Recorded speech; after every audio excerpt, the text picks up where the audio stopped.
Welcome, everybody. I do want to thank you all for coming. I do appreciate it. Today, we are going to learn about walking. And I have a PowerPoint slide all ready for you with pretty photos.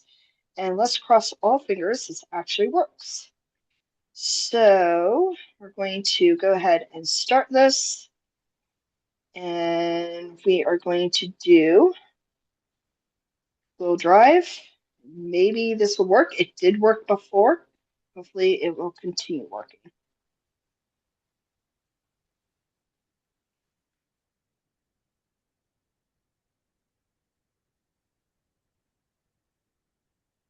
Okay, can everybody see my screen? Yes. Yes. Okay. There was a pretty photo. It's not here. I don't know why, but whatever. Um, let's go ahead and get this started. This is walking with for beginners, and I promise you, it is just for beginners. I am not expecting everybody to get to where I am. It is perfectly fine if you have not walked even an hour. Hold on a moment. We have someone joining. Um,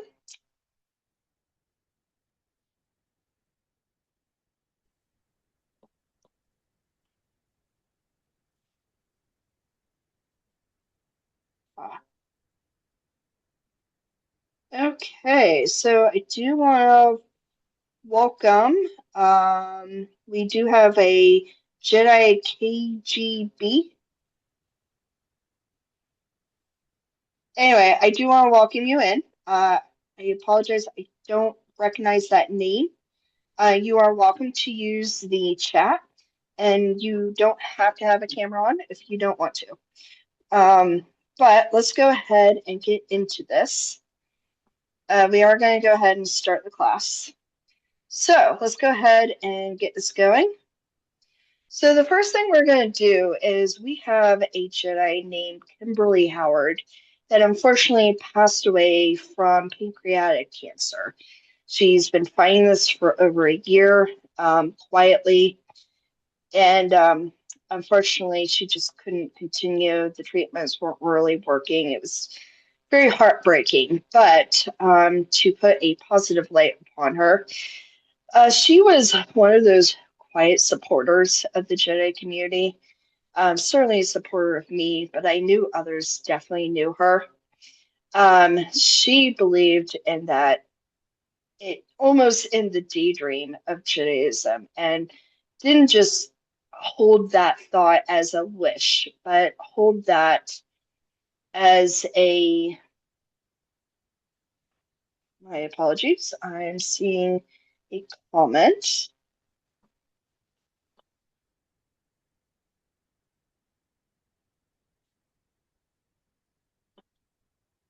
Um, Give me 1 second. I'm just trying to see how I can get to that comment.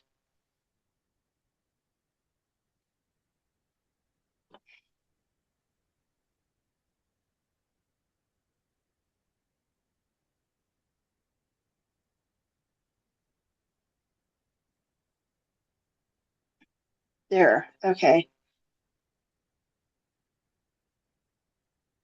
Oh, Kent, that is you. Okay. Hi, Kent. Yes, I absolutely do recognize the leader of the Chili Unicorns. Okay, my apologies. All right, let's go ahead and get into this. All right, so we have Kimberly. Anyway, so Kimberly believed in the goodness of the community and believed in the ideal of the community. And she was no fool. She understood reality, she understood politics, but she kept encouraging those to keep at that. She did practice the Jedi way quietly. She did practice and feel and recognize the Force. She did try to do good in the world. She was the Jedi that I think we would all like to be. So, with that, even though she was a quiet member, I would like to just give her a couple of minutes of quietness and reflection. And even if you didn't know her, reflect upon your fellow Jedi, reflect upon your path of the Jedi, reflect upon the Force. So, I would like to just give her a couple of minutes. Let's do 5. I think that's fair. Certainly, you would want 5 minutes if you passed away for the community to remember you. And then we'll go on to the next slide.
And may the force be with you, Kimberly. Okay, let's go ahead and move on to happier topics and the main topic that you came here for.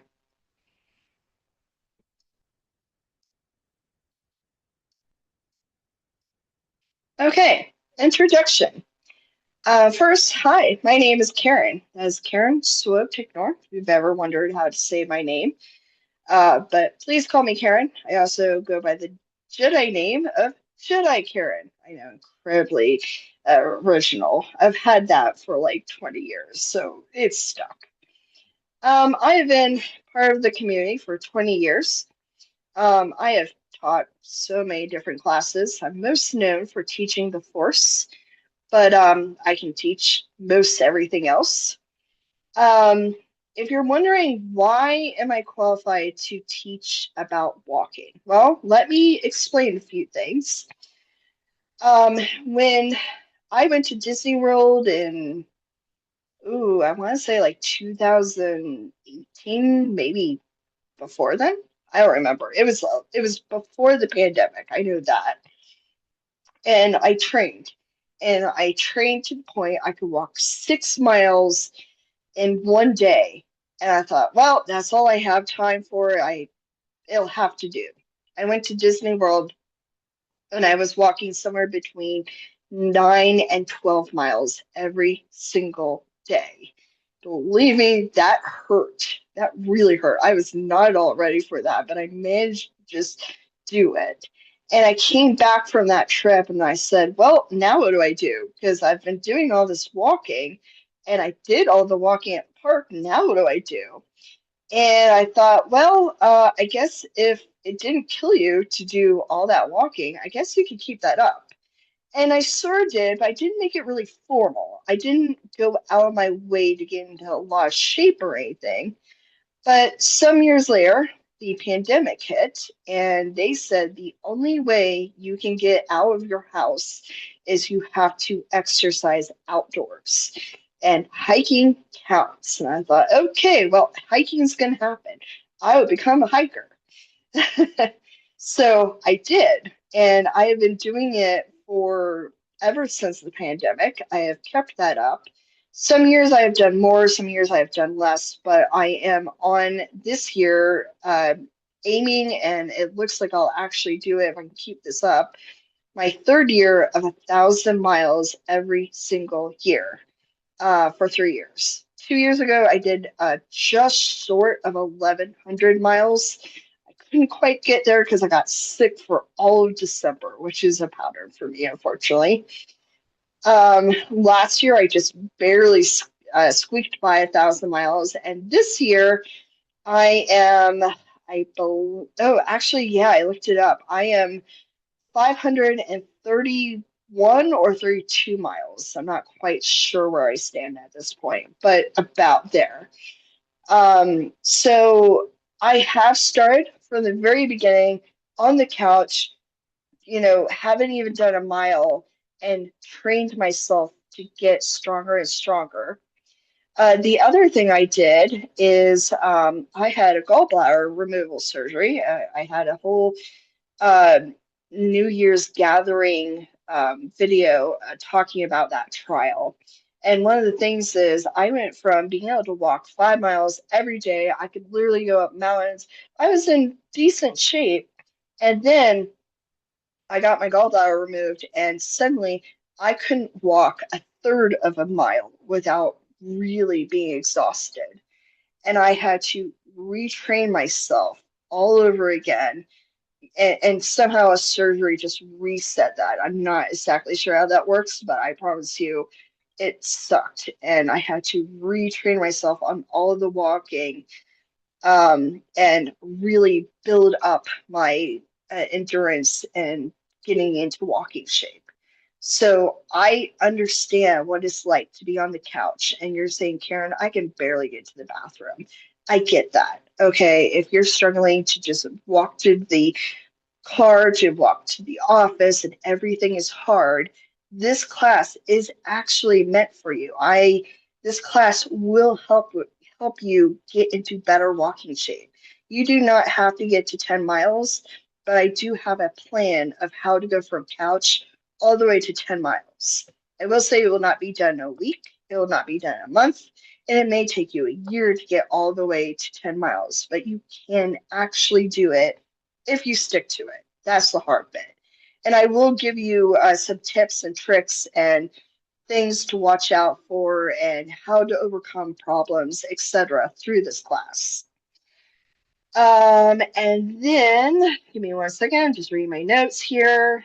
Oh, and last thing, I am not a doctor. I am not a professional. I don't get paid for any of this.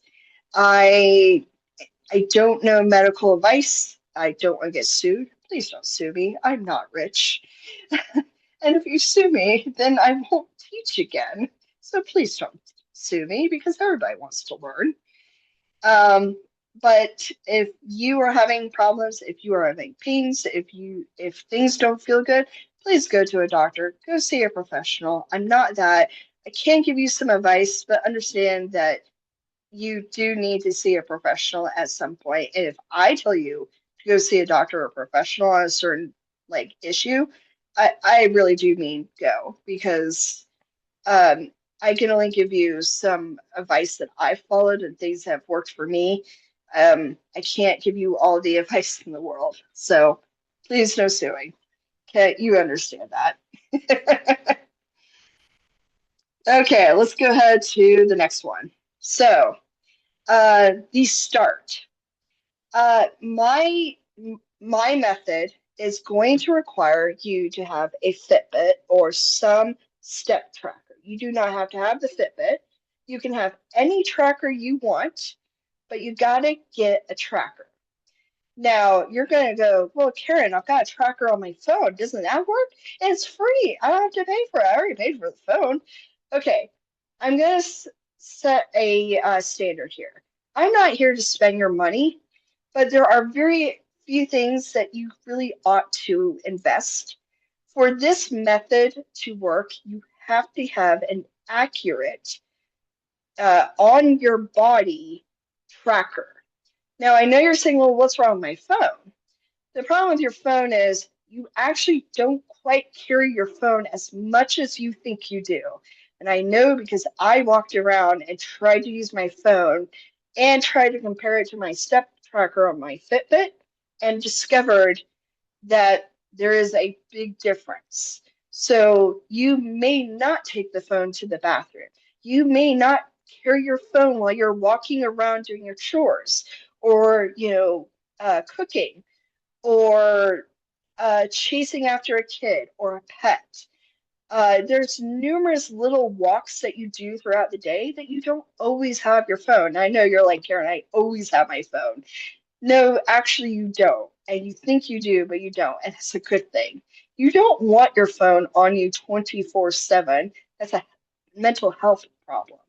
So please don't use your phone. If you have to use your phone while you're waiting for the step tracker to get there or waiting for the money to arrive so you can get a step tracker, okay, you can use that, but I want you to be aware that it's just not going to be as accurate and it's not going to work as well as the method I'm going to teach. So for the step tracker, I'm going to start calling the Fitbit, but understand I am not loyal to the brand. I don't care what brand you get. I only care that it is accurate, it works for you, it feels comfortable, and it doesn't break in a week. So please don't get the cheapest thing out there. You do not need a $300 watch. You really don't. If you want the $300 watch, you're an adult, go ahead and spend your money, but I'm not going to require that. This Fitbit that I'm wearing is $69, $70. If it's up, wait for a sale. Um, you don't have to have this brand. You can go with a cheaper brand. Just, I ask you, please read the reviews and see what people say, see what the problems are before you spend money. I promise you, I'm not here to spend your money. I want you to save your money. If I am telling you you should spend your money or this is a really good thing to spend your money on, I promise I've done the research. I've tried it out. It works for me and it might work for you. So now that you have your Fitbit, I'm going to have you charge it up, get it all set up on your phone, and then wear it for a week and forget about it. Don't look at it.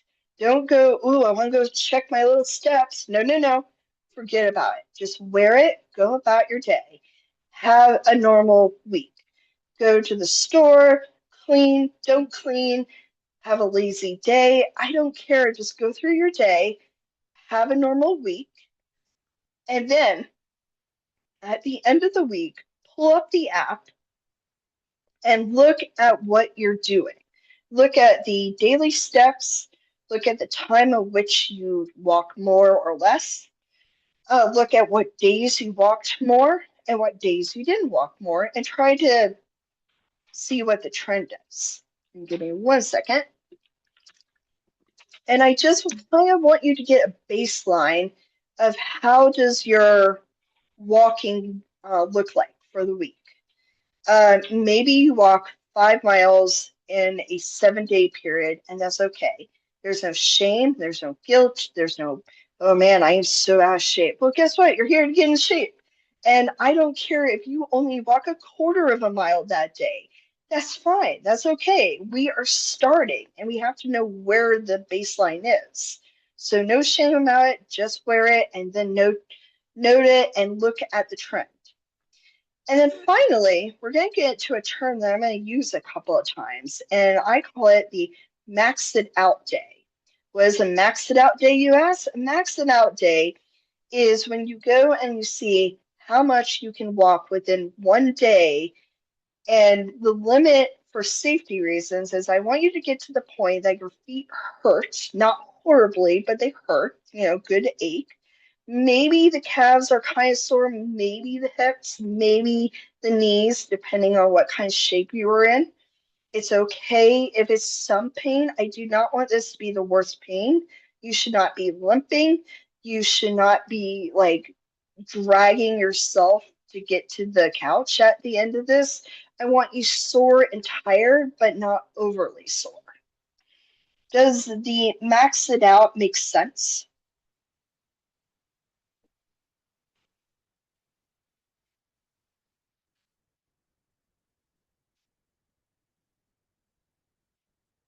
Um, I don't really have a disabled client plan, but if you want to message me, I will work with you on figuring out a. Oh, wait. You're asking if it works? Hold on a second. Let me get to the comments real quick.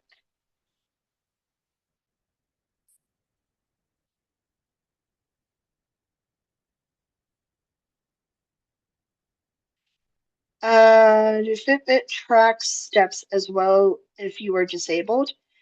So it's gonna track movement. It is GPS based. So I don't know about a wheelchair. I've never had anybody that I know of use it with a wheelchair, so we would have to check that. As for hardware, it's literally going to track you moving. Um, but if you are in a wheelchair, but I can't talk, wheelchair, and you want to talk to me about that, we can do research, both of us, and figure that out. Do we have any other questions? It does take arm movement into that. I don't know the exact workings of the Fitbit. I'm sure there is lots of research that can be done. If you want me to do the research for you, I'd be happy to do so. But you can also just Google how does the Fitbit track movement. I'm pretty sure it's on their website. Um, and you are also welcome when you first get the Fitbit before you just like put it on, forget about it. You can walk around a little bit, get an idea how it works, play with it. I encourage you to play with it.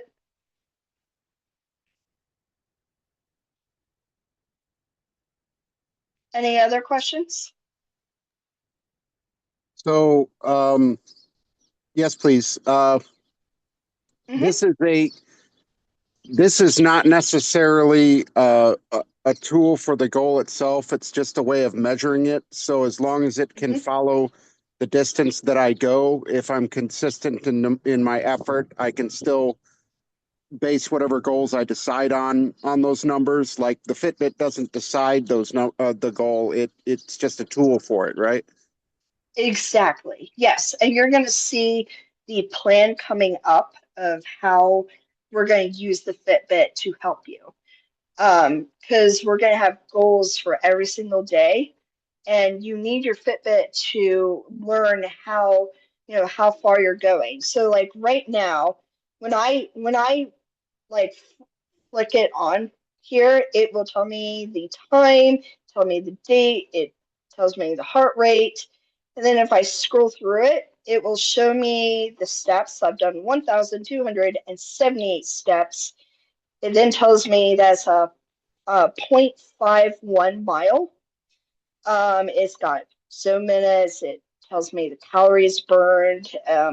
It'll give me a reminder to move 250 steps every hour if I haven't done that by the 50 mark of that hour. So at 9:30, if I haven't taken my 250 steps, it will remind me. That's one of the reasons I really love it. It's also got a timer and a stopwatch if you're curious. If you want to set yourself out for like a 30-minute walk, it's really useful for that. And I believe many other step counters watches do that. So, but yes, it will help you.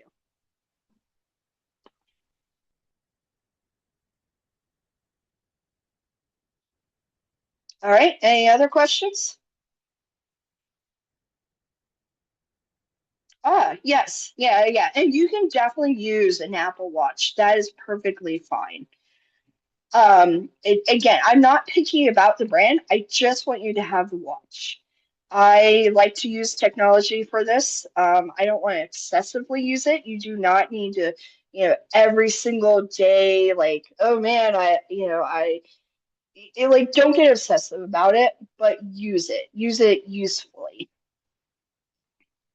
All right, let's go ahead and get this going.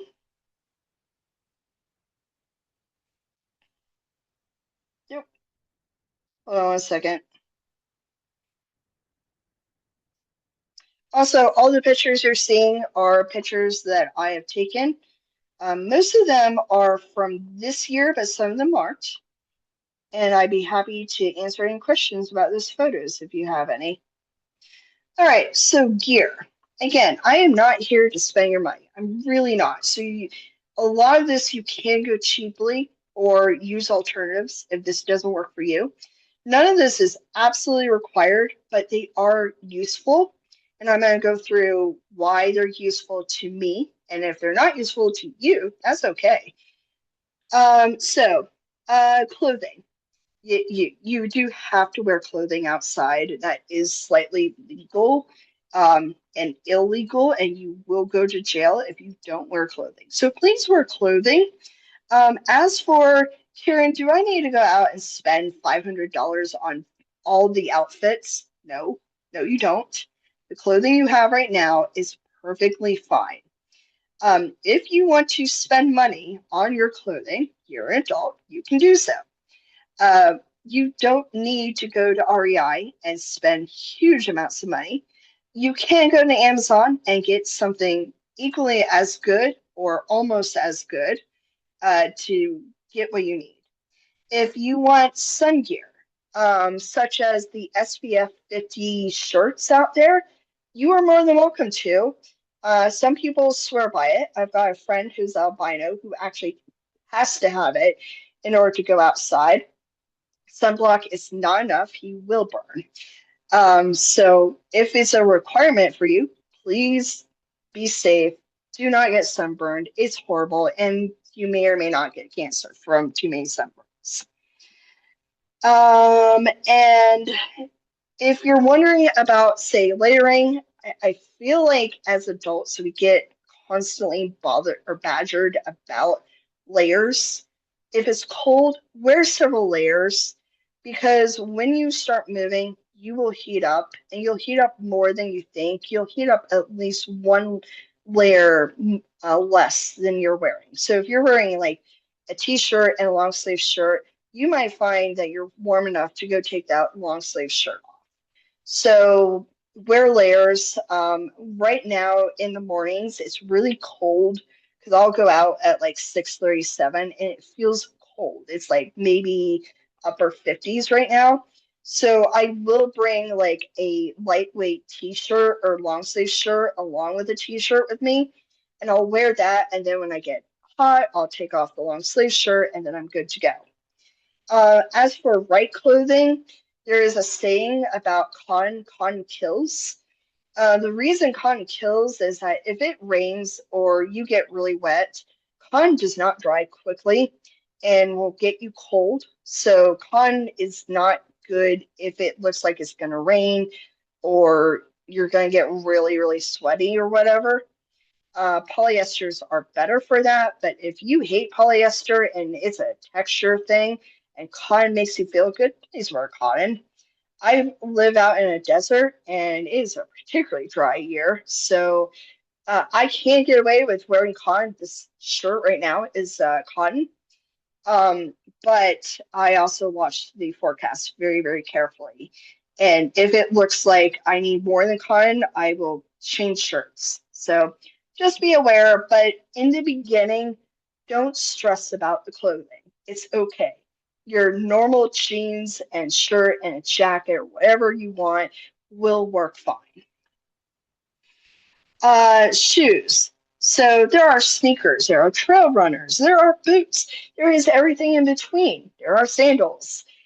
What should you get? Well, in the beginning, like most everything else, you don't need expensive stuff. When you're learning how to do art, you don't need the best color pencils out there. It's just not worth it. You're not going to know how to use those things well enough to justify this cost. Well, when you're walking, your shoes right now that you have in your closet or by the door or wherever are fine. Unless they're literally falling apart, which then I would recommend change them anyway.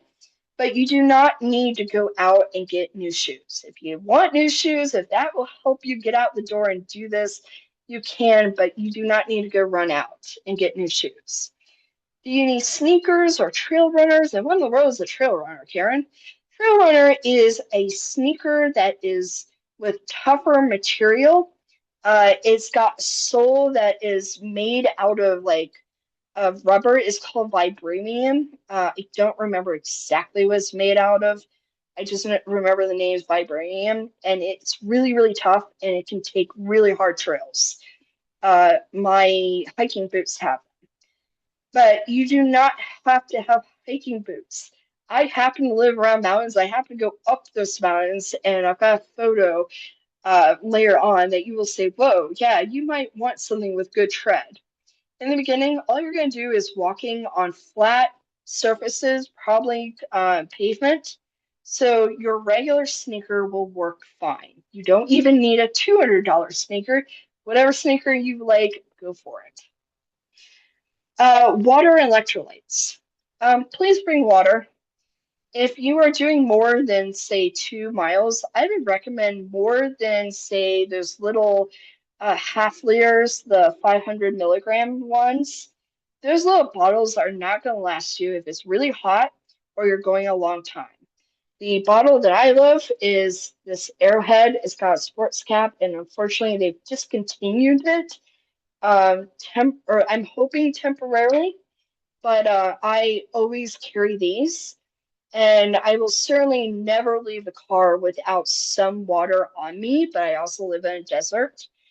And there is also the idea of cameling up, which is to drink a lot of water right before you start walking. And that means you have less to carry because you just got water into you. As for electrolytes, if it's hot and you're sweating a lot, electrolytes are very useful. They can help with cramping. They can help you with recovery. They can keep you from getting low on electrolytes. If you don't know what electrolyte is, please go look it up. I'm not a science person. We'll get to the peeps in a moment. Actually, that will be the next thing. Fuel, amount and balance.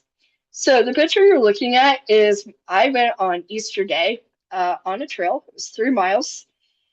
And I brought Peeps because it was fun. It was Easter. I always eat Peeps on Easter.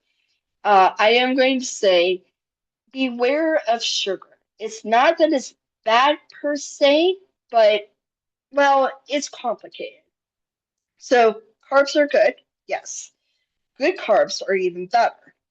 Sugar is a fast carb. It will get you going and it'll help you get up a mountain. But the problem is that if you'll burn it fast and then you will crash. And I have crashed on hikes from too much sugar. So this walk was short enough that I didn't crash. I got lucky. But if you balance out your meal where you have like protein and a carb and something sugary, you'll note I have an apple there. Um, all of that will help you from crashing. You don't want to eat it all at once. If you're going to go on a long hike, you want to spread that out so you have little bits every couple of miles. But in the beginning, I really just recommend make sure you have eaten the last hour or two and that you're not hungry.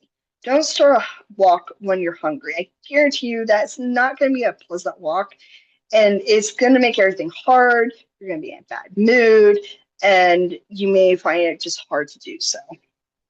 That apple is an opal apple. Like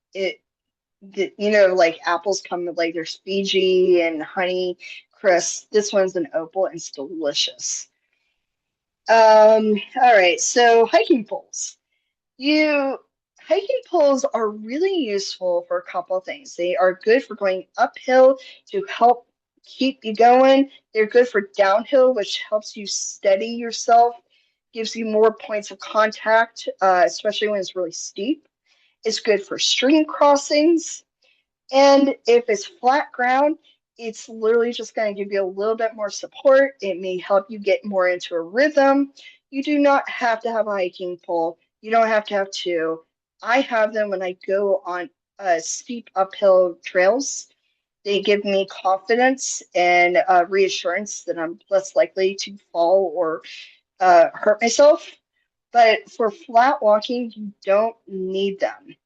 If you're wondering how much they are, they're about $45 for a for the brand that I have, but they can get very expensive, uh, literally hundreds of dollars. So you do not need those. And you don't need those unless you're literally going to go on a trail that does need them.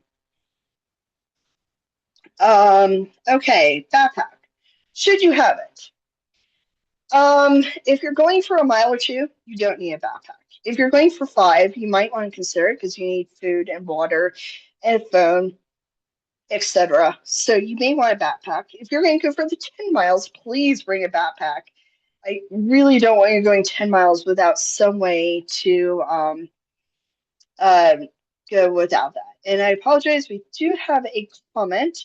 By the way, you don't have to go to Amazon or the hiking store to go get your hiking poles. If you want a stick, please go ahead for a stick. My dad would go to a little bamboo grove in a park, cut down one bamboo, probably illegal, but nobody ever yelled at him and he would age it, and then he would drill a hole in it so he could put a piece of cord on it for like holding on handle thing. And that was his hiking pole. He loved it. Should you have one or two, you're gonna have to experiment and see what works. I like two. Some people like one. If you want to just go get a stick, if you want to buy a stick, that's up to you. Whatever works for you. I'm not here to judge you on your polls or no polls or whatever you want to do on this. And then lastly, having supplies in the car. In the beginning, the only real supplies you should need is maybe water and sunblock and a spare hat. I can't tell you how many times I've gone to the trailhead and realized I forgot the hat. So I always try to keep a spare in the hat in the car. Sunblock because when I'm at that parking lot, I'll spray myself down and then I go on my walk. I also, for longer hikes, carry a little travel size amount of sunblock. As for, I would carry some bottles of water. If you are anti-plastic, that is perfectly fine. I am not here to judge you. If you want to have some other source of water, go for it. I don't care how you have water, but have water in the car. You may find yourself very, very thirsty, and you can't always rely on parks or trailheads having a water fountain. So just have some water in the car. If it's really hot, a trick you can do is get a cooler, put some ice in it, and have cold water waiting for you after your walk. That is a wonderful, wonderful thing. And food. Uh, Again, if you're going just a couple of miles, you shouldn't need food. You can probably get in the car, drive somewhere, and get food there. But if it's like 5 or 10 miles, you might want a snack before you start driving. You might find yourself really hungry. You might have not listened to Karen and had way too much sugar. Oh man, that's fun to do, but not a good idea. And crash. And by the time you get in the car, you're starving. I have done that, unfortunately. So I try to have some sort of snack, something to eat in the car, just so I'm not a shaky mess trying to drive to the nearest 7-Eleven or um, grocery store or wherever I'm going. Any questions about gear before we continue?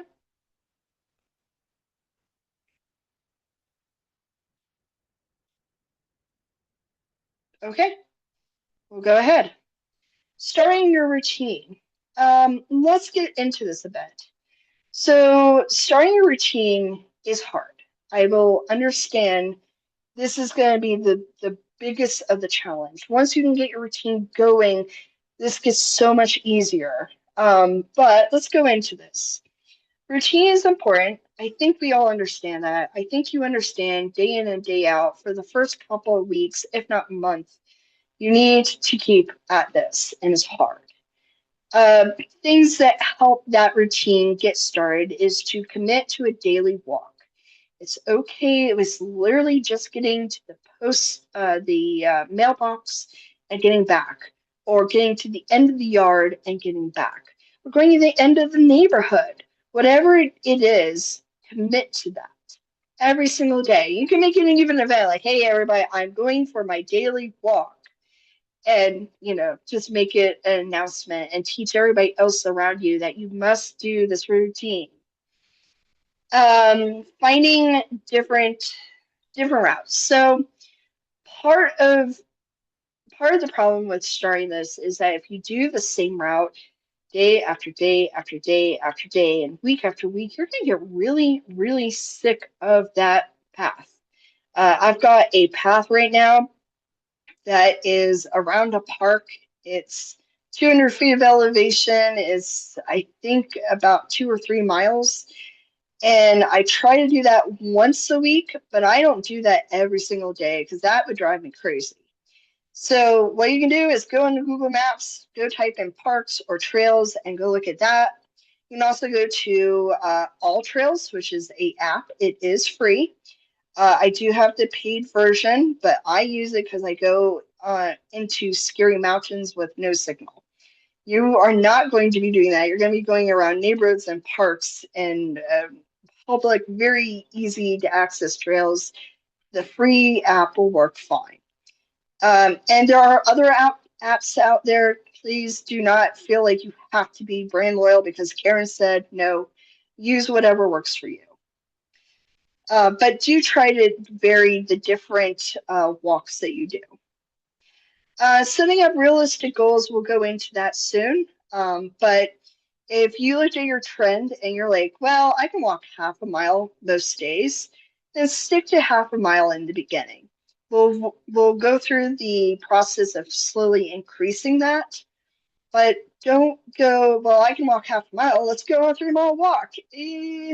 Unless that's going to be your maxed out day, you're willing to grit teeth and go through it, I would not recommend that. I would keep it realistic, maybe half a mile, maybe a mile if you're feeling really, really good.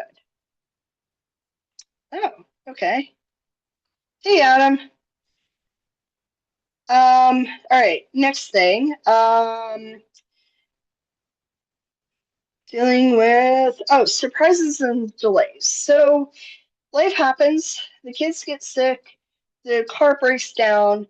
work demands that you stay after, the the sink leaks, something goes wrong, you get sick, you don't feel good, the kids don't feel good, the cat doesn't feel good, or whatever it is, something happens. And that is perfectly normal. It happens to everybody starting any kind of routine. Life tries to fight you as soon as you try to start your routine. Try to grit teeth, try to insist that you go on some sort of walk. Even if it's just pacing around in your living room, that counts too. But you've got to try to fight back and say, nope, I have to do this. You have to find a way to make a little bit of time for this. And if you are still struggling with that, please see me and we can go through the details and I can help you figure out how to get that routine back on track. If you have to miss a day, do not say, oh, I missed a day. I'm going to quit. That's it. I'm done. I'm through. I failed. I'm a terrible human being. And this is pointless to ever do it again. Okay, you know what? It's like dieting. It's okay if you have a slip up. You just got to get back on the horse and try it again. If you need support, please message me. I will happily help cheer you back onto walking. And then dealing with weather, um, use an app, look at it before you start walking.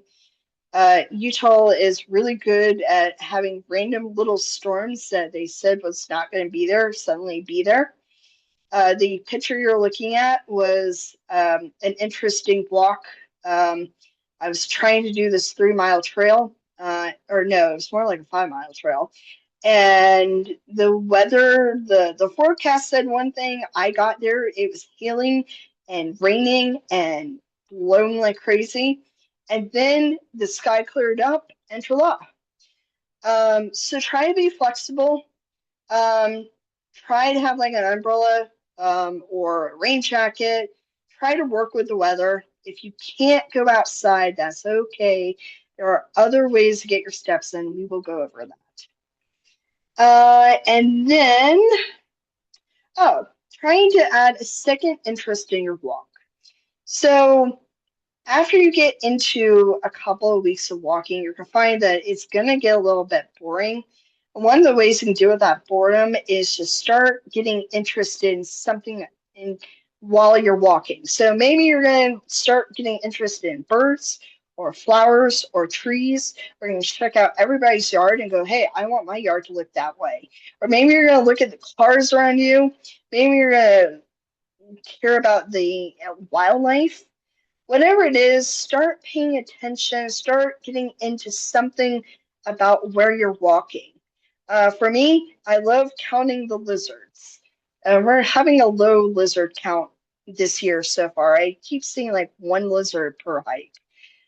But I like keeping an eye out for lizards, and I also like to look at the flowers and keep a mental track of what flower is what color, and is this new flower actually new flower, or is it just the same purple one I saw 2 minutes ago? It just looks a little different because it's new versus old. So that's ways that I keep it interesting. Any questions about that?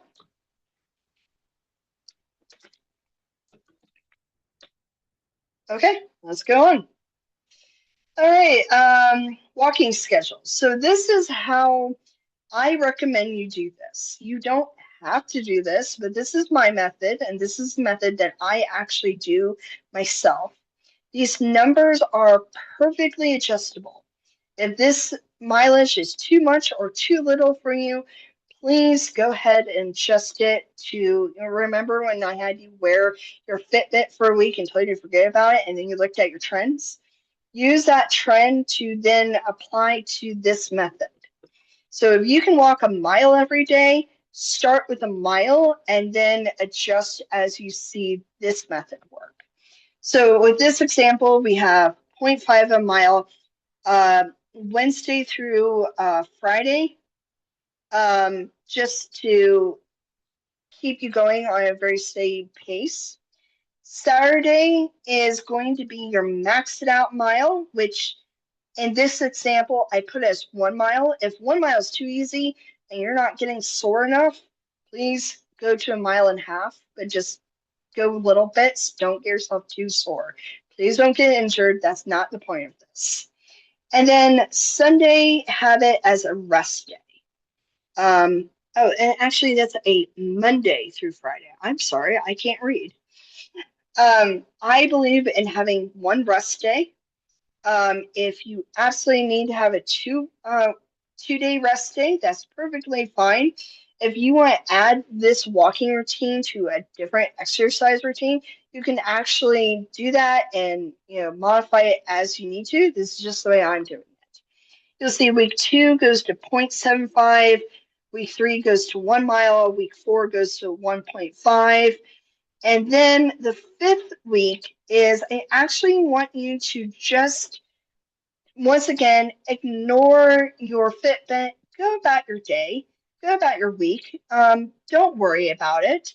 Just see what you can now walk comfortably. And I'll bet you're going to be very surprised on what is comfortable versus 5 weeks ago.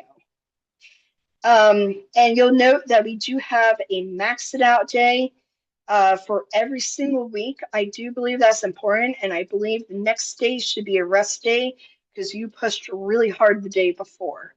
If you're really sore, please don't go walking the next day. You're just torturing yourself. If you find yourself sore during your Monday through Friday, you're walking too much. You need to lower that down to something a little bit more comfortable so the next day you're able to keep that up.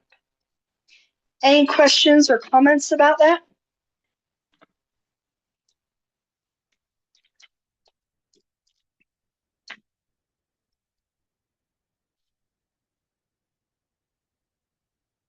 I'm going to actually check.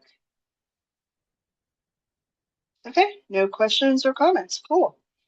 Okay, let's get back to this.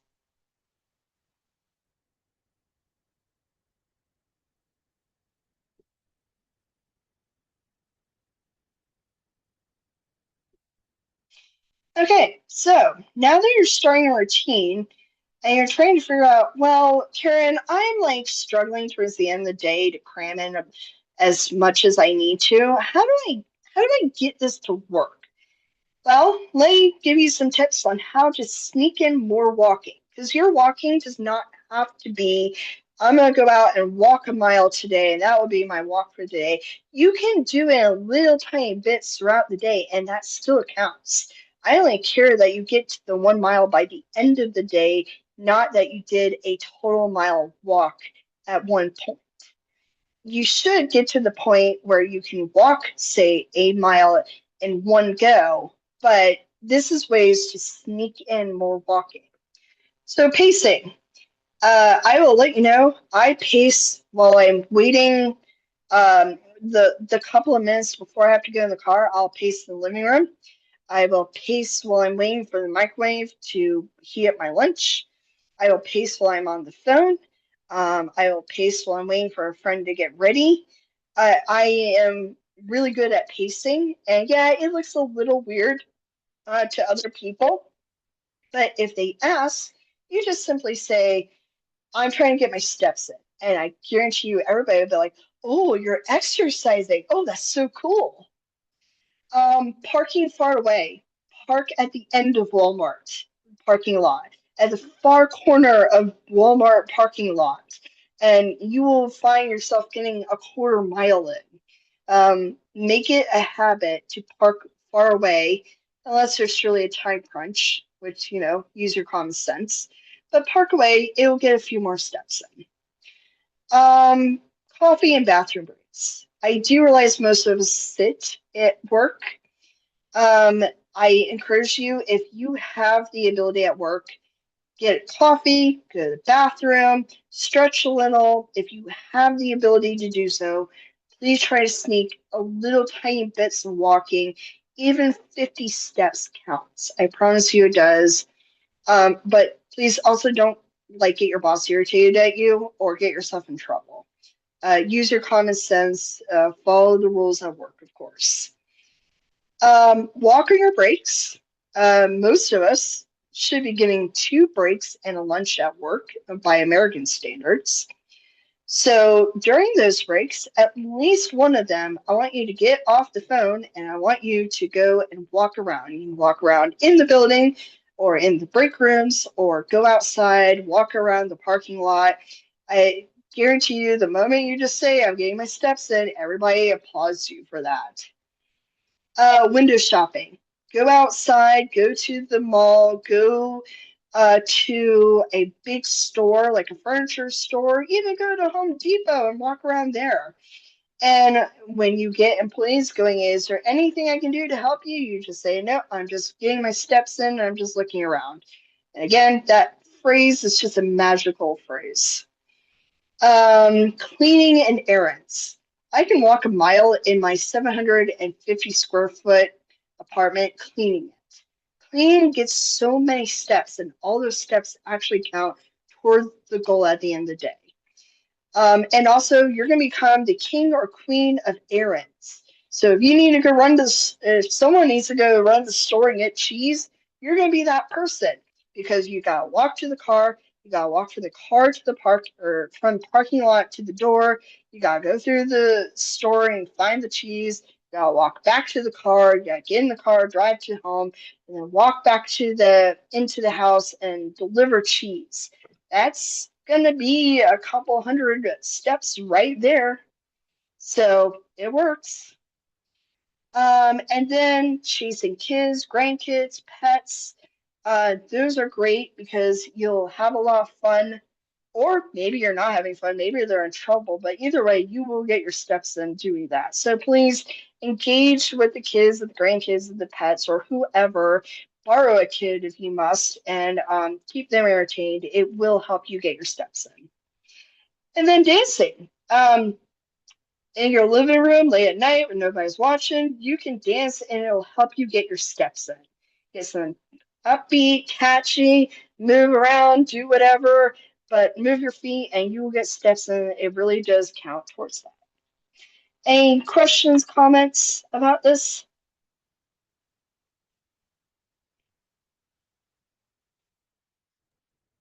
I don't know how uh, accurate it is to steps specifically, but a good Jedi activity is free flow with your lightsaber. Uh, you know, Mm, dancing around with so it and jumping up and down and swinging it. that would get you some, I would imagine. I don't do it personally, but I would imagine that helps. Um, every step counts towards your goal. As long as you make your goal by the end of the day, who cares how it gets done? But yeah, I would be interested to see how many steps that gets. So if you happen to follow my method and you wear some sort of tracker, please let me know. I'd be curious.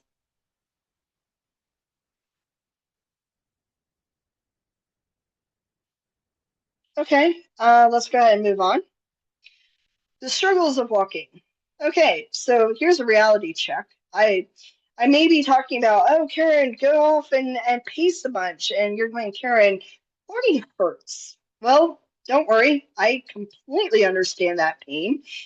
For those who follow me closely, you'll eventually find that I will complain about the pain of walking and the struggles and the don't want us.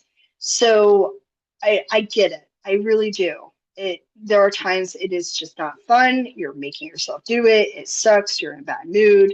So let's go ahead and go into some of these. Managing time. So I understand life gets busy. You're like, Karen, a mile takes 30 minutes. How in the world do I have 30 minutes for a walk? Well, this is one of those you got to get realistic and look at your priorities and say, what am I going to give up?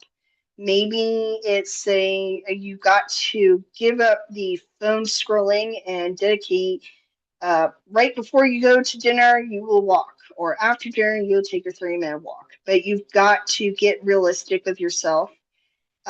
You've got to name a time when you're going to walk, and if that's not working, you need to rearrange your schedule and figure out when will a time will work.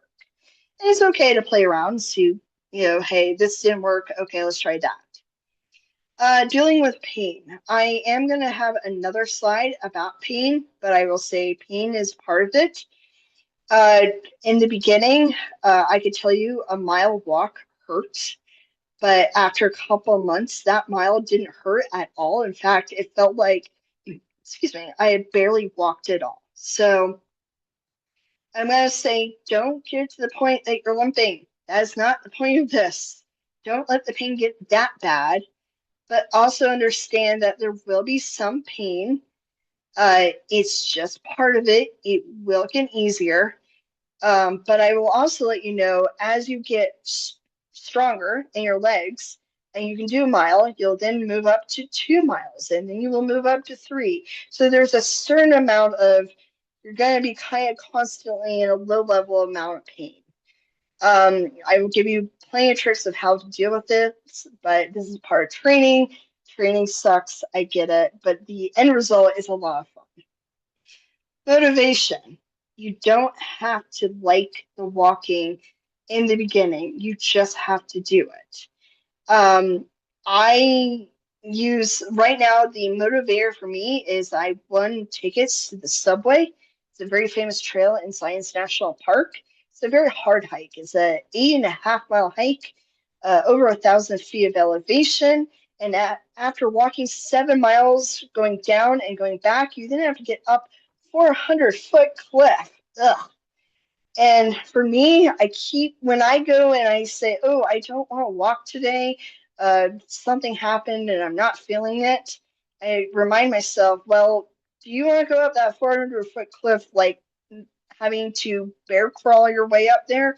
Or would you like to be able to do it and maybe not be in horrible amounts of pain? And I go grumble, grumble, grumble, ugh, and remind myself this is actually worth it. So you need to find your motivation, name something that you what your goal is and remind yourself that goal is worth it. Next thing, boredom. Excuse me. Walking can get boring. I do recommend try to vary it up, but I know it's boring because this last winter I went from New Year's all the way to March walking the same indoor track day after day after day after day. That picture you're seeing is the indoor track. It's doing literal loops and it's 1/10 of a mile is a one lap. So to do 3 miles is 30 laps, and that gets boring. So things that help is like listening to music, podcasts, YouTube documentaries. I know a lot about science thanks to YouTube documentaries. So try to find ways to make it less boring, bring a friend, but we'll go into some other tips later. Anxiety. Can I do this? I don't know, Karen. I've never walked a mile. Or it's been years since I walked a mile. And Karen, you just don't know the shape I'm in. Okay, I can bet I know the shape you're in. Oh, where is the track? This is a community center near my house. It's got a gym, it's got an indoor court for basketball and a bunch of other sports. So I watch little kids a lot of the time I'm walking, which also helps with boredom. But anxiety, can I do this? I'm going to say this, don't let anxiety win. Go out and try. I know. As Star Wars, I just like broke the golden rule, the one sin we don't say the word try, Karen. Well, I'm going to say the word try because try is valid here. If you don't try and you sit on the couch, you have definitely failed. You have definitely not done anything. You have not walked. If you go out, you put shoes on, and you try to walk, you are still walking. You have tried and you've succeeded. So please don't sit on the couch. Don't let the anxiety win. Go out and do what you can. Maybe it's not a mile today. Maybe it's just a quarter mile. But you know what? Well done. You did a quarter mile, and I will cheer you on for that. And then another fear, people judging you. Karen, I'm not looking hot, and I'm not skinny. I'm worried about people judging me, and they're gonna say, "Oh man, she's so fat," or "He's so fat. Why is he walking?" Well, you know what? I'm gonna promise you. They're not judging you. They're not. You know what most people are doing at, say, a gym or a park? They're walking, they're exercising, and they're struggling, and they have their own life. They have their own problems. And at the most, they're looking up at you and going, oh, that person's walking. Cool. Okay. Are they a threat? Not a threat? Great. Oh, I like their shirt. Okay. Back to my own problems. I promise you, those people are not judging you. If they are judging you, so what? You're bettering yourself. Screw them. I don't care. You can come to me and go, Karen, they judged me. It was horrible. And I will go there, and I will give you the virtual pat and then tell you to keep going. I will cheer you on.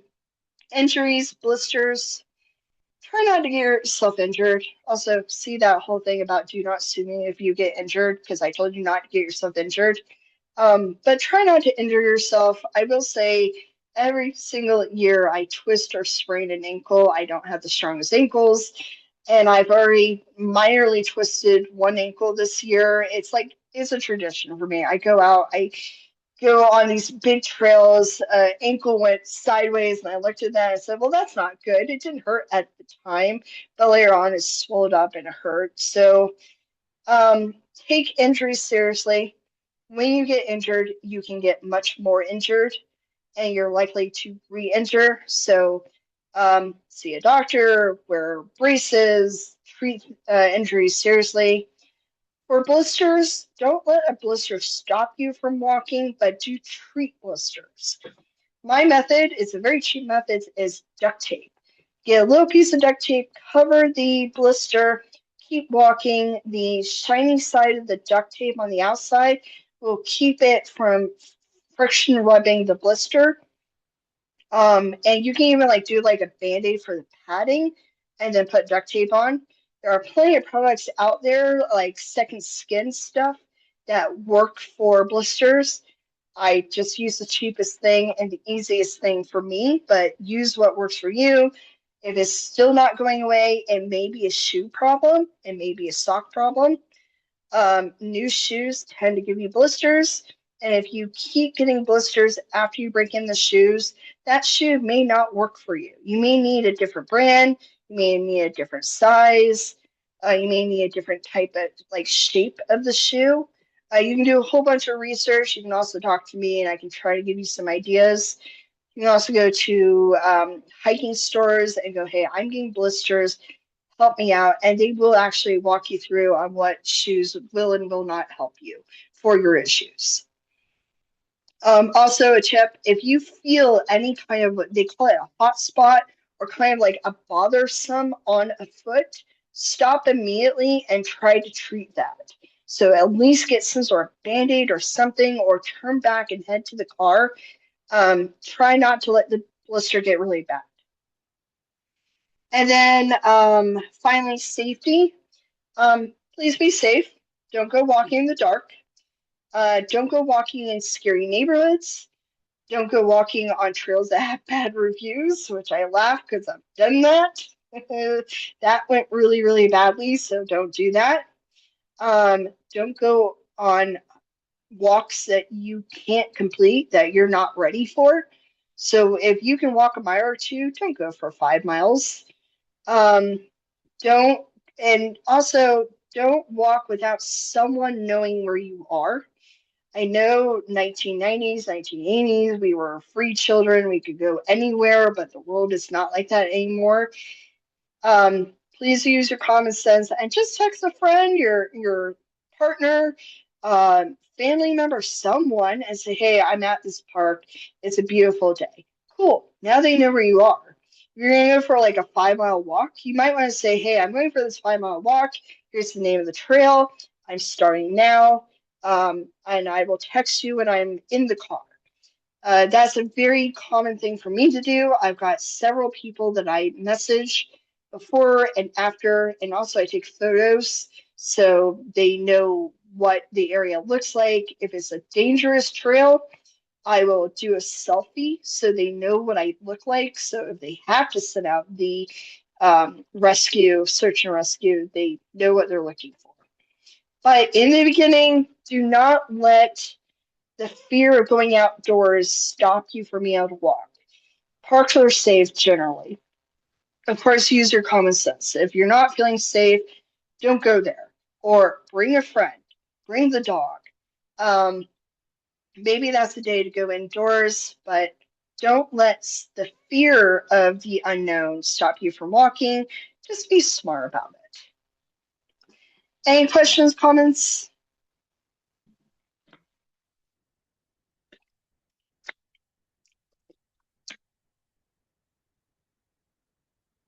Okay, cool. Okay, so how to have fun. Walking is actually fun. If it's not fun and you truly hate it, you're in the wrong sport or exercise routine. Anyway, you're in the wrong thing. But here are some ways that help. Pokemon Go is really an awesome little app that makes walking fun and very, very rewarding. I have promised my friends that once I am done with my subway trail, I will go back to Pokemon Go. But for the time being, I am focusing only on my hike and all the training to that. But Pokemon Go is a really great way. It's free. You do not have to spend money. In fact, most of these things you don't have to spend money. Some of them you do. There is an app called Zombies Run, or I think it's Zombie Run. Anyway, it is technically free, but it's very limited. What it is a story. They actually have multiple stories. Sorry, I'm dropping my phone. Not cool. Okay, so it's an app where you have stories and you get like maybe a minute of the story, and then it tells you it goes quiet for a little while, and you can set it for how long you want it to go quiet for, and then it'll tell you another bit of the story. And it's encouraging runners, but you do not have to run. They make that very clear. You don't have to run, you can walk. And they do have zombie sounds every so often to encourage you to go faster. You can do a speed walk, you can run, you cannot run, whatever works for you. I liked it. I haven't been doing it of late. Again, my goals are right now the subway trail. That is like do or die. And I will be doing that trail June 19th. After I do that, I will probably go back to having a lot of fun with all my walks. There is a kind of new challenge out there. It's called the Conquer Challenge. Had my eye on it, and I thought about doing it, and I decided Subway Trail got to come first. But I really want to do this. What it is that you sign up for it. It does cost money, and there's a bunch of different challenges you can do, and you pick the length that you want, but you sign up for like the Star Wars challenge, and it you say it's 100 miles. You walk your 100 miles, and at the end of it, you get a medal, like a real honest medal, and it's a cool looking medal.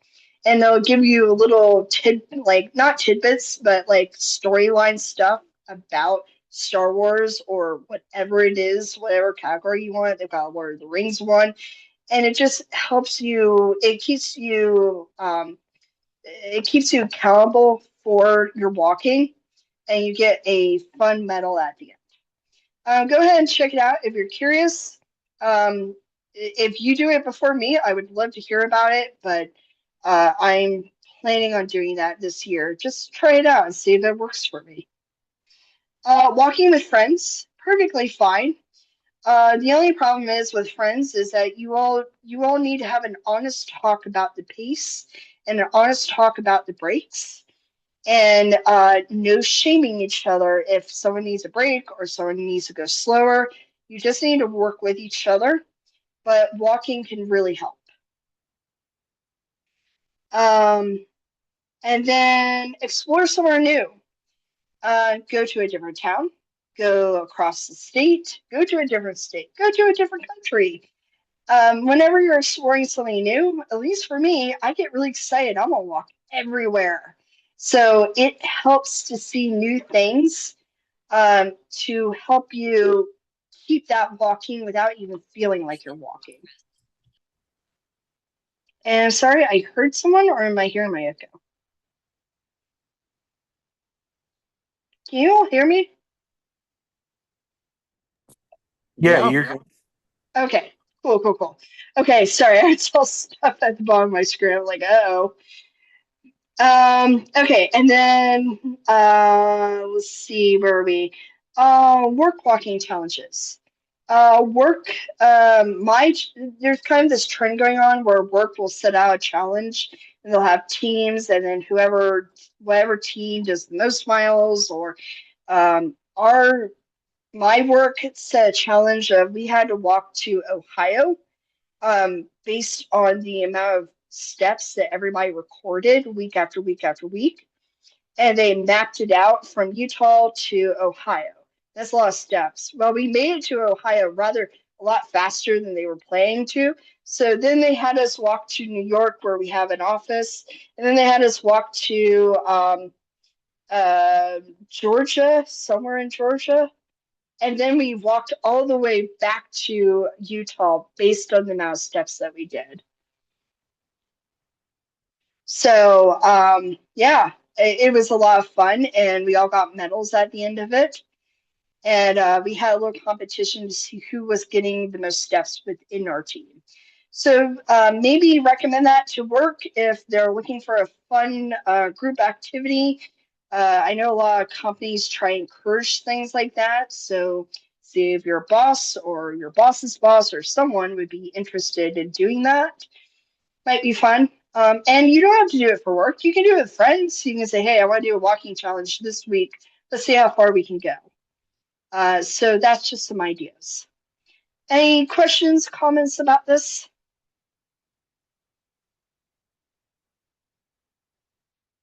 Okay, let's go on. Recovery. Recovery is very important. You know, when I said that walking hurts and it sucks, well, this is how to deal with that pain. These are methods that I use, and it helps. And it helps you recover faster. It will get you into better shape. But during that rest day, this is important things to do, especially on your max it out day. When you're done with the max it out, you walked your 3 miles and ow, this hurts. Ow. Yeah, well, use these methods. They really do help. So stretching, um, please go on to YouTube, go see Sophia. You can see me. I'm not the expert on stretching, but I have my own stretches. I got taught by my massage therapist, which I do go once a month to get massages. They taught me a stretch of take your feet, point them inward, bend over, try to reach your feet, and it will stretch all the way to the hips and like the outward parts of your legs. I don't know muscles. I don't know anatomy. That's more Sophia's realm than mine. But also, there are plenty of YouTube channels that will tell you how to stretch. Plenty of professionals that can tell you how to stretch. Please see them. I'm not the expert, but stretching is important. You need to do that before the hike and after the hike, and on your recovery day, and maybe a stretch in the morning just for good measure. It does work. It does help. Please stretch. Soaking hot and cold in Epsom salts. So, for me, I have a huge soaking bathtub. I love that bathtub. And what I'll do is I'll put in as hot water as I can possibly stand, and I'll soak for about 20 minutes. I will first, because I'm a girl, I gotta wash the hair, especially after my big long hikes. I'm gross. So I recommend please wash your hair before you put in the Epsom salts, or your hair will really hate those Epsom salts. Um, so uh, get yourself clean, but use your Epsom salts. I love Dr. Teal. I got my own um, scent. That's the word I'm trying to think of. My own scent that I absolutely adore. It's actually not the one you're seeing. It's a different one. I just need to go get more, but that's my backup if I can't find anything else. But use Epsom salts. You don't have to get name brand and get off brand. I don't care where you get it from, but they do actually help. But you need to sit there for 15 to 20 minutes for them to work. You cannot just sit there for 5 minutes and say, oh, that's enough. Nope, stay there. Stay there, soak, relax. Put on YouTube if you can't relax, meditate, do something, put on music, but you need to stay in the water and let it work. When you're done with your 20-minute soak, drain it. I actually recommend don't drain it all the way. Have a little bit of hot water at the very, just a tiny little bit, and then put as cold water as you can bear. And I know you're going, ooh, Karen, you're telling me to soak in cold water? Ugh. Well, it works. There is a guy who has a method. It's called the Wim Hof method of breathing in cold. He just icy cold water. And I mean ice in there, as cold as you can possibly get it. And he teaches people how to sit there, meditate, and be calm in the freezing cold water. It's crazy. I haven't actually done that method, but I know people have done it and it works for them. I will say you do not need to have ice in your water, but try to get as cold as you can stand. My method is I will do it as like I'll do like a lukewarm cold, and then I will slowly take the handle and go a little bit down, a little bit down, a little bit down as I get colder and colder and colder. And then I make myself sit there shivering for 3 minutes. The reason to torture yourself, and yeah, this is torture in my book, the reason to torture yourself is cold water helps with the swelling and helps with pain. If you're numb, you can't feel the pain. And it helps with the swelling, which helps with the pain, and it will help you recover faster. You only need to do this for like 3 minutes for it to really help. And that's it. I don't want more torture than that. And if you're going, Karen, there's no way in the world you are ever getting me in cold water. That's okay. You don't have to. This is just recommend. Rollers, that blue thing is a roller. It does help. It is very painful to roll when your muscles are super really tight. So the day after you're maxed it out mile, that it's going to hurt a little bit. Um, if it helps you, go for it. If you can't stand it, that's fine. Some people swear by it, other people don't like it. You don't need it, you don't have to have it. There are other methods to help you. Massages, if you have the money, go ahead and spend the money. I consider it a way to help with stress at work. Um, the family that I or my genetic family has a genetic problem with our backs. We have bad backs, so massages help with that. It helps me recover from my walks. It just feels good. It has many benefits, but if massages are not in the budget, you absolutely do not need to do that. It's a luxury. I do not expect you to go out and do it. But if you want something to help more, massages work. And you don't even have to get a professional massage. If you can get your partner to do it, or you can do it yourself, there's plenty of YouTube channels that will teach you how to self massage. Tylenol and Advil. They are useful, but I am going to warn you, you can overdo it. Both of them should be used with some caution. Again, I'm not a doctor or professional. This is not medical advice, but I am going to warn you, don't overuse it, but don't underuse it. If you are in bed just like in terrible amounts of pain, please take an Advil, please take a Tylenol. Um, Follow the directions. Oh, we're gonna get into that. Hold on. Um, but try using that, but don't overuse it. My rule is I'm allowed 3 doses of Advil within a 24-hour period, and if it is past 3 doses, I need to find another way to deal with the pain. I should not be having more Advil, and the fact that I hike these big hikes weekend after weekend after weekend, I don't want to kill my kidneys and liver at the same time. Especially, I don't want to be like 60 and finding out the results of that. That's my big fear. So don't overuse it, but don't underuse it. Don't just be in pain. You don't need to brave it out. You don't get a gold medal for going, "Oh, I'm in so much pain." No, no, everybody's gonna look at you like you're an idiot, and you are. Do something about the pain. Don't just man it up. You're not impressing anybody. Um, Gentle movement. So even after you do your maxed it out day, the next day is a rest day, but don't completely lay on the bed the whole day. Um, don't don't just say, oh, it's a couch day. I'm never going to move again. Get up, go to the bathroom, very slowly walk, do one lap around the house, and then go back to the couch and be lazy for 2 hours. And it's not, excuse me, it's not really lazy. You're resting. Resting's not lazy. But if you're feeling like you're being lazy, let yourself be lazy. It's a rest day. It's okay. But do move. One thing I like to do is I will lay on the couch on my stomach and I will move my ankles in circles. Another exercise is you can write the alphabet with your feet, like have a pointy toe, and then like do the A, the B, and all that. And you do capitals or lowercase. That's a trick that they use. That will help move things. Also, stretch that day. That will help. You don't need to go walking a lot. You just need to move a little bit.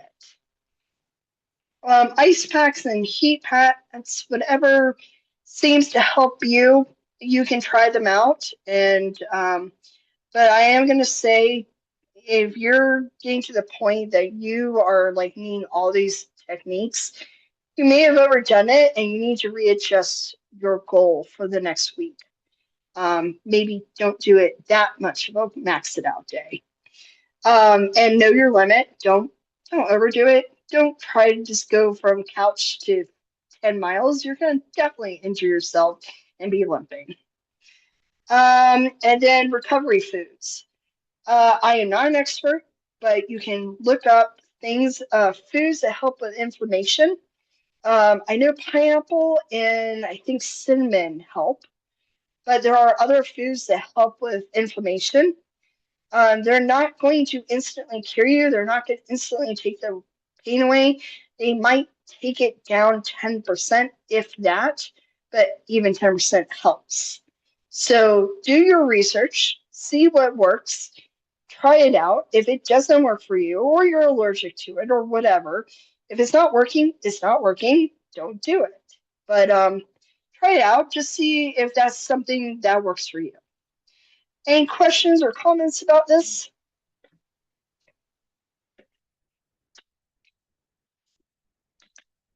I know we had comments somewhere, so hold on one second. Let me see those comments. Oh yeah.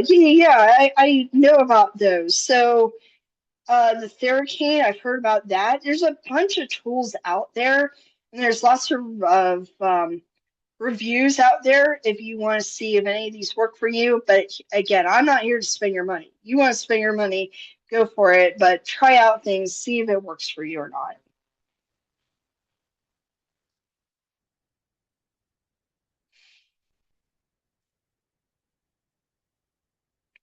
Okay, Jedi practice, because I'm teaching Jedi. It would not be a Jedi class if I didn't include something about this. You can certainly make this into a Jedi practice. This can certainly count towards training. If you are not sure how to make this work, you can talk to your trainer, your master, your teacher, whoever their title is. If you're like, ooh, they know nothing about this, then have me talk to them and I will walk them through why this should count. By the way, the picture you're seeing is a picture called Typicnogus, and that is just one cool photo, in my opinion. That's just the sun, but it's glowy. So how to make it a J practice? Meditate. When you go on your walk in nature and you find a rock, I call it sittable rock. Say rock that you sit on. It's a perfectly sittable rock. Sit there and take a break. Meditate for a moment. It does not need to be a 20-minute meditation unless you want to. That's cool. But you can sit there and you can meditate and you just sit there and smell the air, listen to the wind or listen to the river next to you, listen to the sounds of nature, breathe, and just getting into your meditation. If you don't know how to meditate, please see me. I will happily walk you through meditation. Feel the living force. You're out in nature. There's the living force. If you don't know what that term is, please see me. I have a whole class that I will personally give to you. I would love to teach you all about the living force. If there are requests for me to teach the living force again, I will happily teach the living force to the group. Checking the flow. So part of the living force is that the force flows like wind, like river, like other things. There's the whole lesson about that.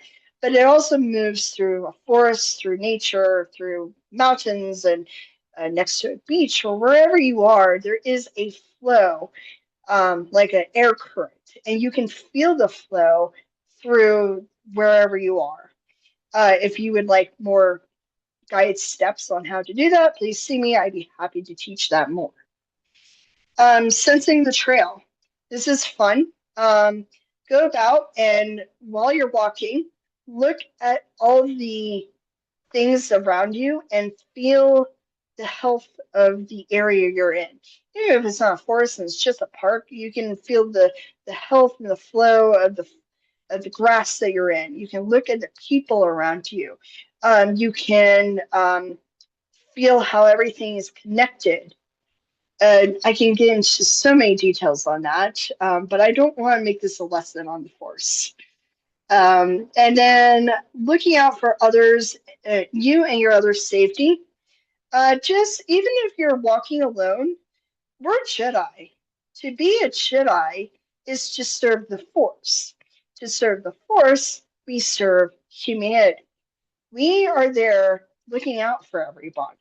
So, when you see a mother and child and someone is bothering them, you might want to keep an eye on them. You may not decide it's safe or appropriate to step in, but keep an eye out for them. You do want to look out for the bad guys. There's not a lot of bad guys out there. We overhype that terribly, but we want to keep each other safe. It's also a health thing. When I go up trails, I note the people that are really struggling. If they're truly in a bad situation, I will, of course, help them. Maybe it's offering water. Maybe it's just saying, hey, you doing okay? And if they're saying they're okay, great. I did my duty. If I think they're truly lying and they're really not okay, maybe I'll press that a little bit more. But we are here to serve humanity. That is what Jedi is about. If you don't believe me, go watch the movies again. Go read the books. I guarantee you that lesson's there over and over and over. If you want to debate that, feel free to message me after this class. Clean up the trash.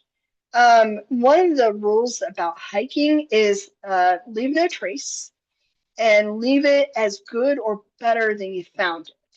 So if you see trash on the trail and you got a backpack, grab that and put it in your backpack. If you had a granola bar and you have the wrapper, you are not throwing that wrapper away.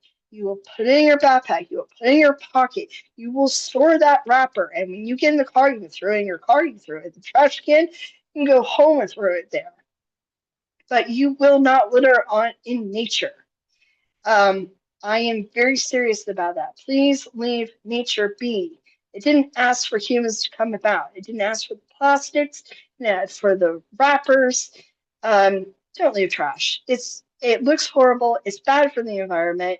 It only adds more problems. Please be responsible. Please clean up your trash.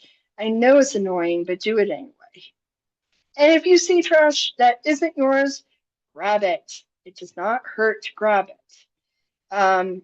If you're going, well, maybe there's germs on that. Well, fine, grab some plastic bag that you have with you or something, or a tissue or a napkin or something, and grab the trash that way. But make the world a better place. That is part of serving the force. Report issues. Oh, yeah. So if you're noticing that it looks like a tree fell on a path, it does not hurt to go find whoever is in charge of that trail. Generally, that's either like a county or a town group that handles that kind of stuff, or your state department. You can Google, who takes care of said park. and then send them an email or a message or some way to say, hey, there's a tree down. You need to deal with this. Um, if you have the time, it is very lovely to let others know about the problems of the trails and the parks, etc.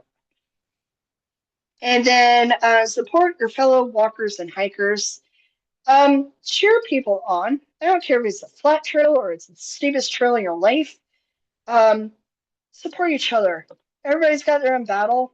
Maybe they're trying to walk their quarter mile and it hurts and it sucks and it's a terrible effort. But if they see you waving and saying, good job, that might just keep them going. And if someone cheers you on, thank them for it. Make this a positive environment. Make it connect to people. Uh, just be pleasant. It makes the world better. It serves the living force, and it makes you a better Jedi for it. It also improves your mood, at least for me. Any questions or comments?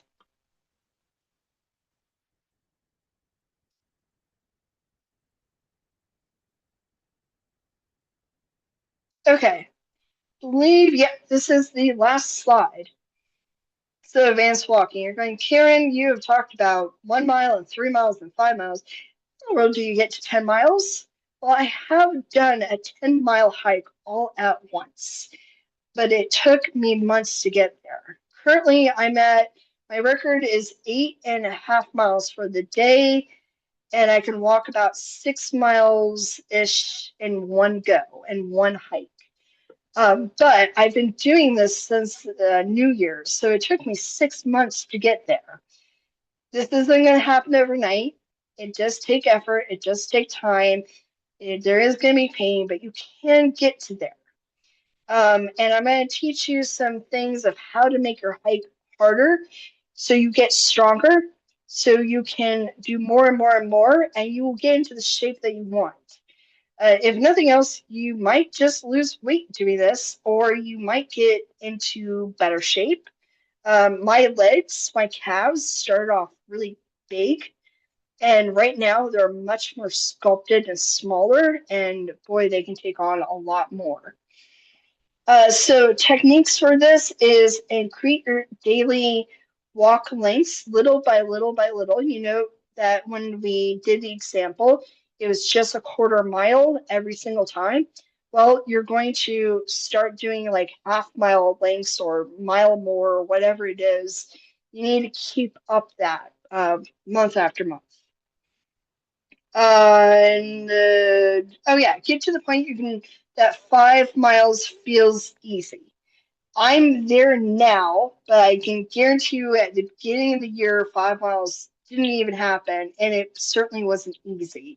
It took all day, and it hurt and sucked, and now I can do it, and it feels like I haven't walked 5 miles, and I'll look at my watch and I'll go, oh yeah, actually did. Wow, and that's a fun goal to get to, for at least for me. When I can walk 5 miles every day and not feel it, ooh, that's awesome.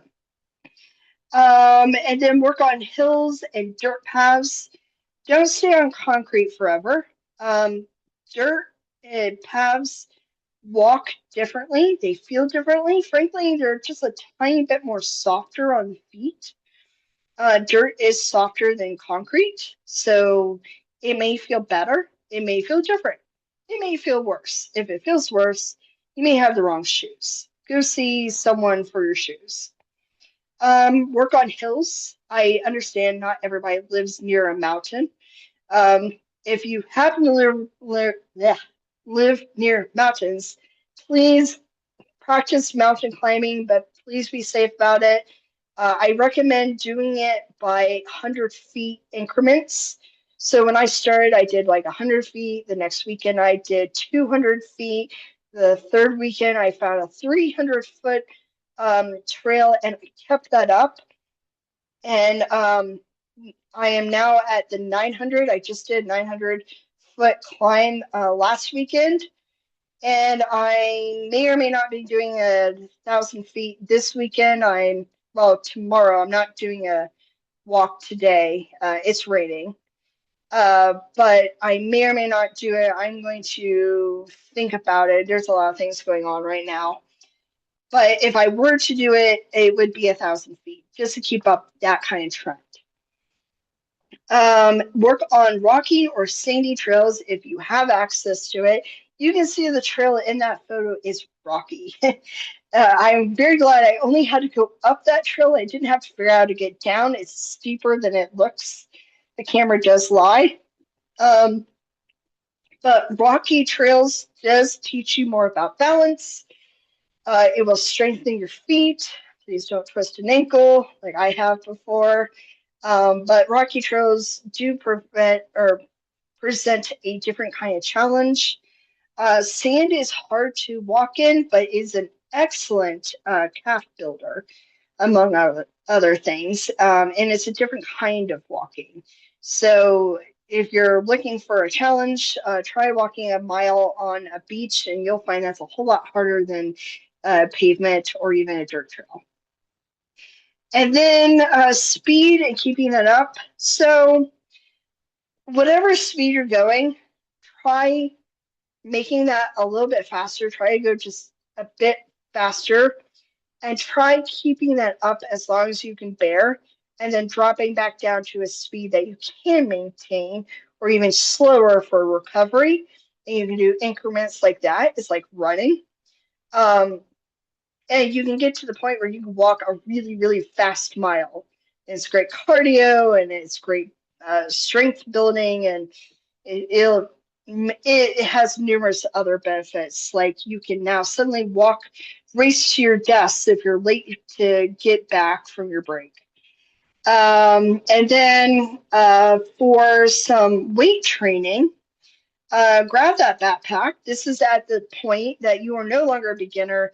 You should be having a backpack. You should be going on the longer walks. You should be having water and food and gear. There is a term called your 10 essential items. You can look that up, and it's a series of things that you should be carrying when you're going hiking or you're going really long distances.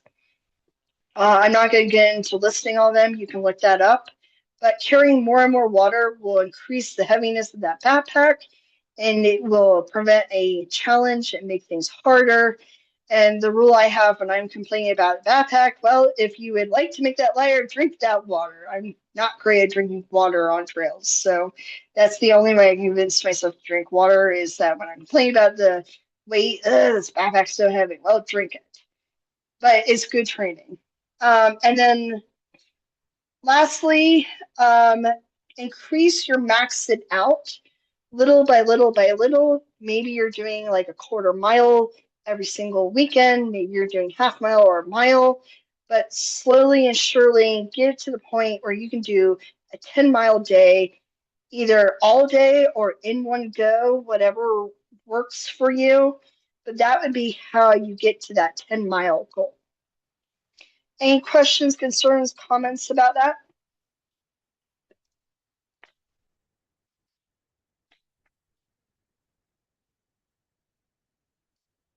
Well, I do want to say that we are done with the slides and we are done with the lesson.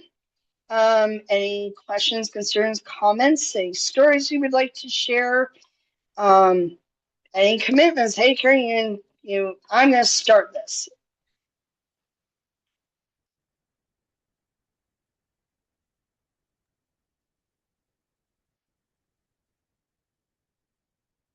If anyone would like a class on Leave No Trace, I've been doing it for years with scouting, so I can do a complete presentation on the 7 principles of Leave No Trace. That would be a fun class. I do know about it, but I would definitely say go for it. We certainly could use more classes. So, yeah, let's do that. All right, yeah, I'll talk to Sophia or Sednako. Yeah, absolutely. They would love. Trust me, they are begging everybody to teach. This is why I'm teaching. Uh, we need more classes. So yes, and it can't be all me teaching, guys. Yes, I taught and taught and taught and taught, but I don't want to go back to that right now. I want to go on my stupid subway trail. and that dedicates a lot of time. Otherwise, feedback. Did you all like that? Was any of that helpful? Did that give you any insights, encouragement, anything? Was this a good class in your opinion? It was awesome. I appreciate you taking the time. I have been considering walking to work more often, and this is good food for that. Absolutely. Yeah. And walking to work, if you have that ability, I don't. It's like a 25-minute drive on a good day. So I can't do that. But there is a trail near my work. But yeah, that's an excellent way. Oh, how many ounces of water per mile? So that is a complicated question. I mean, you could probably go to some sort of food scientist or I'm sure Sophia probably has some sort of formula, or if she doesn't, there's a formula out there. I'm sure someone has decided that, but I'm going to warn you. It depends on the weather. It depends on how much water you've had for the day. It depends on how much you're going to go for. It depends on your body that day. I have my own personal rule that if it's going to be more than a mile, I at least bring one bottle of water. If it's going to be a really hot day, I might bring two. I have painfully learned you really want to bring more water than you think you're going to drink because you'll drink more than you think you're going to drink on a hot day. Long walks, like I'm now doing 6 mile going out off into the mountains and seeing cool things. I'm partly training for the subway trail, which the ironic bit is that we're going to be going through a river, but the river is toxic. The rangers make it very clear there's no way to filter the water, there's no way to treat the water or boil the water. You cannot drink the water. So we have to carry our own water. Right now, I'm trained to be able to at least carry 3 liters of water with the condition that I must camel up a serious amount before I hike. I'm looking at probably drinking a liter of water before I start that hike, and I'm considering bringing even more water because I'm worried that that isn't enough. But how much experiment and how far in the car so if you screw up, at least you can get back to the car and gulp your water. Does that help you understand that?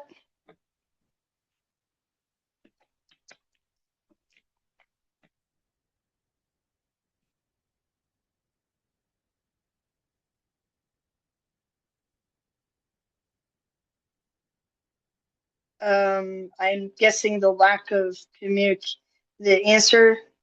Oh, yes. Okay, cool. All right. Any other questions? Is there any requests for me to teach literally any topic about Judaism? Can't guarantee I can or will do it, but I'm certainly willing to hear suggestions.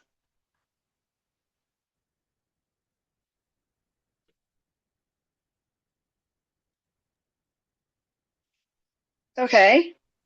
You're also welcome to think about it, and if that's not something you're interested, that's okay too. Their feelings hurt. I get it, but if there's anything you're interested, please let me know. I'd be happy to hear it. Thank you for taking the time to help us today, Karen. I really appreciate it. And you thought enough to message me. Otherwise I wouldn't have been here. So please do that in the future if you like. I'm going to get Sure. going, but again, thank you very much. Absolutely. Thank you so much for coming, and everybody, thank you so much for coming. I really appreciate it. Um, and I hope you at least go out today and do some sort of walking. I will. Don't know how many miles, but I'll figure that out. Anyway, thank you, everybody. May the force be with you. Thank you.